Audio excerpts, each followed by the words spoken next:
पिछले कई दिनों से सुर्खियों में आया एक नाम विकास दुबे। जी हाँ, ये वही विकास दुबे है जिसने उत्तर प्रदेश पुलिस की नाक में दम कर रखा था। कुछ दिन पूर्व कानपुर में 8 पुलिसकर्मियों की हत्या के मामले में फरार चल रहा विकास दुबे आखिरकार मध्य प्रदेश के उज्जैन मंदिर में पकड़ा ही गया।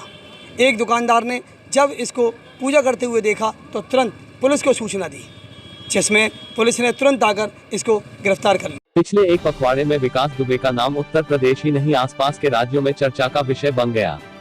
आखिर विकास दुबे उत्तर प्रदेश ही नहीं पूरे भारत का सबसे बड़ा डॉन क्यों बनना चाहता था? विकास दुबे ने अर्जुन पंडित फिल्म सैकड़ों बार देखी और उसी की तर्ज पर अपना नाम भी विकास पंडित रख लिया। बुलेट गैंग से शुरुआत करने वाला विकास आखिरकार एनकाउंटर में मारा ही गया। विकास दुबे की मौत के बाद क्या सरकार की जांच में और भी सफेद पोश सामने उभर कर आएंगे, यह जांच का विषय है। विकास दुबे को लेकर हमारे नगर के वरिष्ठ पत्रकारों ने क्या कहा, आइए हम सुनवाते हैं उसे। सरकार पर तो मैं कोई टिप्पणी नहीं करना चाहता, लेकिन क्योंकि यूपी सरकार ने तो अपने सारे रास्ते खोल दिए थे बदमाशों को पकड़ने के लिए। पर इस संबंध में मेरा मानना यही है कि जो यूपी पुलिस है पुलिस के सूत्र ही गैंगस्टरों से मिले हुए हैं और उन्हीं की वजह से शायद यूपी से बाहर निकलने में ये कामयाब रहा है, क्योंकि जहाँ पुलिस ने तो बराबर पीछा किया है उसका, लेकिन जो इनका गैंगस्टर बनने का कारण है वो भी पुलिस ही है। पुलिस अगर ना हो, पुलिस अगर चाहे तो ये कभी गैंगस्टर बने ही नहीं। इन्हीं के सूत्रों से, नेताओं के आश्रय से ही ये गैंगस्टर बने हैं। और आज भी यही कारण है कि 5-5 मारने के, एनकाउंटर करने के बावजूद भी विकास जो है एमपी तक पहुंच गया 7 से 8 किलोमीटर चलने के बाद। लेकिन मैं नाकामयाबी नहीं कहूँगा ऐसे पुलिस की कि पुलिस की नाकामयाबी है, क्योंकि लगातार निरंतर दबाव बनने के कारण ही वो बाहर निकल पाया। बाहर निकल गया, ये पहचान नहीं पाया कोई, ये असफलता का रूप मानी जा सकती है, लेकिन वो दबाव की वजह से ही भाग दौड़ करता रहा। तो कहीं ना कहीं सरकार जो है, जो 8 पुलिस वालों की हत्यारा जो था विकास दुबे, उसको पकड़ने में सफल रही है, चाहे किसी माध्यम से। हाँ, मेरा मानना भी यही है कि पकड़ने में सफलता को मैं सफलता नहीं मानना, लेकिन असफलता भी नहीं मानता। जो प्रयास इन्होंने किए उस प्रयास का परिणाम उतना बढ़िया नहीं मिला जितना बढ़िया मिलना चाहिए। विकास दुबे 8 पुलिसकर्मियों की हत्या करने के बाद फरार हुआ तो प्रदेश सरकार ने उस पर पहले हजारों और फिर लाखों का इनाम घोषित कर दिया। 50,000 से शुरू हुआ इनाम 5 लाख तक पहुंच गया, लेकिन वह उत्तर प्रदेश से भागकर हरियाणा और हरियाणा से भागकर मध्य प्रदेश चला गया और पकड़ा गया।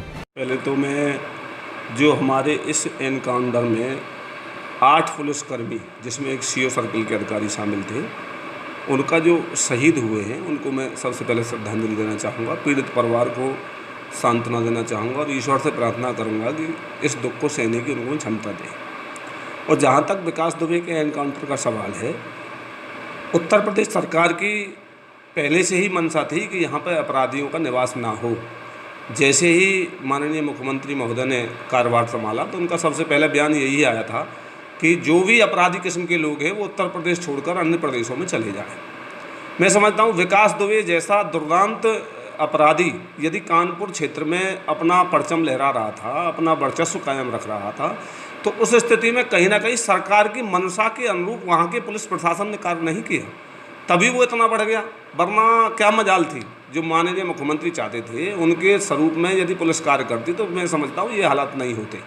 लेकिन उसके बाद भी जो हालात बने, एमपी में वो पकड़ा गया, उसके बाद जो एनकाउंटर हुआ है वो सराहनीय है, क्योंकि ऐसे अपराधी का मारा जाना ही कानून के हित में है। और मैं समझता हूँ कि जहाँ तक अपराधियों का सवाल है, उनको ये समझना चाहिए कि कानून से बड़ा कोई नहीं हो सकता, पुलिस से बड़ा कोई नहीं हो सकता। अगर पुलिस चाहे तो निश्चित तौर से अपराधियों को अपने प्रदेश से बाहर कर सकती है, अपने क्षेत्र से बाहर कर सकती है। मैं पुनः सरकार के इस कदम को सराहना करता हूं और उम्मीद करता हूं कि भविष्य में यदि कोई ऐसा अपराधी पुनरावृत्ति करना चाहे हमारे उत्तर प्रदेश में, क्योंकि एक छवि हमारे उत्तर प्रदेश की अच्छी होनी चाहिए जो पटल पे धीरे धीरे आ रही है, तो ऐसी स्थिति में पुलिस को और सख्ती से कार्य लेना चाहिए कि जो भी अपराधी अपना जाल फैलाकर क्षेत्र को बदनाम करने का कार्य करता है, प्रदेश को बदनाम करने का कार्य करता है, ऐसे विकास दुबे जैसे अपराधियों को इस प्रदेश से बाहर होना ही चाहिए। और मैं तो प्रदेश ही नहीं, पूरे भारतवर्ष से बाहर होना चाहिए, समाज से बाहर होना चाहिए। तभी समाज सुरक्षित हो सकता है, तभी कानून का राज पूर्णतः स्थापित हो सकता है। आखिरकार मारा ही गया उत्तर प्रदेश का दुर्दांत अपराधी विकास दुबे। विकास दुबे की बात अगर हम करें तो कई दिनों तक पुलिस की आंखों में चकमा देकर वो पहले हरियाणा और हरियाणा से मध्य प्रदेश महाकाल के मंदिर तक पहुंच गया। लेकिन जब पुजारी ने और दुकानदार ने उसको देखा तथा पुलिस को सूचना दी, तब उसने चिल्ला कर मंदिर में बोला, मैं हूं विकास दुबे कानपुर वाला। और फिर उसे एसटीएफ की टीम, उत्तर प्रदेश की टीम को सौंप दिया गया, जहां एक एनकाउंटर में विकास दुबे मारा गया। आखिरकार वो इतना दुर्दांत अपराधी कैसे बना? विकास दुबे के राजनीतिक संरक्षक की भी बात सामने नज़र आ रही है। ये विकास दुबे जो कि कई राज्यों और कई ज़िलों में आतंक का पर्याय बन चुका था,